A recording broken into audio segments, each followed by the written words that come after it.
আসসালামু আলাইকুম। সুখবর, সরকারি কর্মকর্তা এবং কর্মচারীদের জন্য দুটি সুখবর এসেছে। 50% মহার্ঘ ভাতা এবং নবম পে স্কেল গঠন। আজকের এই ভিডিওটিতে আমি এই দুটি বিষয় নিয়ে আলোচনা করতেছি। আপনারা অবশ্যই ভিডিওটি প্রথম থেকে শেষ পর্যন্ত দেখবেন। সরকারি চাকরিজীবীরা দুইটি দাবি উপস্থাপন করেছেন প্রধান উপদেষ্টা এবং অর্থ উপদেষ্টার কাছে। সরকারি চাকরিজীবীরা চাচ্ছেন অতি বিলম্বে মহার্ঘ ভাতা 50% বৃদ্ধি এবং নবম পে স্কেল 2025 সালের এই বাজেটের মধ্যে বাস্তবায়ন করতে হবে। কেননা সরকারি চাকরিজীবীরা দীর্ঘদিন থেকে অবহেলিত। বাংলাদেশের চাকরিজীবীদের মধ্যে যারা কর্মচারী আছেন তাদের প্রত্যেকের নবম পে স্কেল বাস্তবায়নের দাবি সমসাময়িক সিদ্ধান্ত হতে পারে।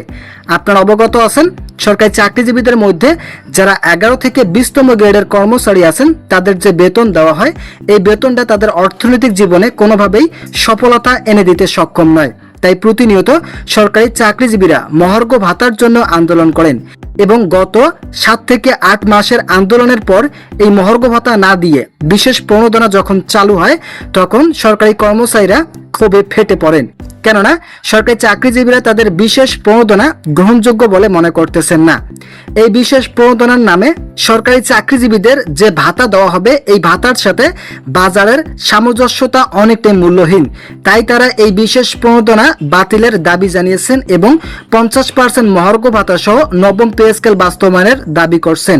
আগামী 22 তারিখে মূলত রোজ রবিবার মহার্ঘ ভাতা বিষয়ে নতুন একটি পদক্ষেপ আসতে যাচ্ছে। যারা যারা সরকারি চাকরিজীবী আছেন তাদের জন্য শুভ কামনা রইল। আশা করা যাচ্ছে আগামী 22 তারিখে মহার্ঘ ভাতা 50% ও নবম পে স্কেল বাস্তবায়নের বিষয়ে নতুন একটি পদক্ষেপ নেওয়া হবে। সে পর্যন্ত অবশ্যই আপনারা আমাদের এই চ্যানেলটি সাবস্ক্রাইব করে আমাদের সঙ্গেই থাকুন।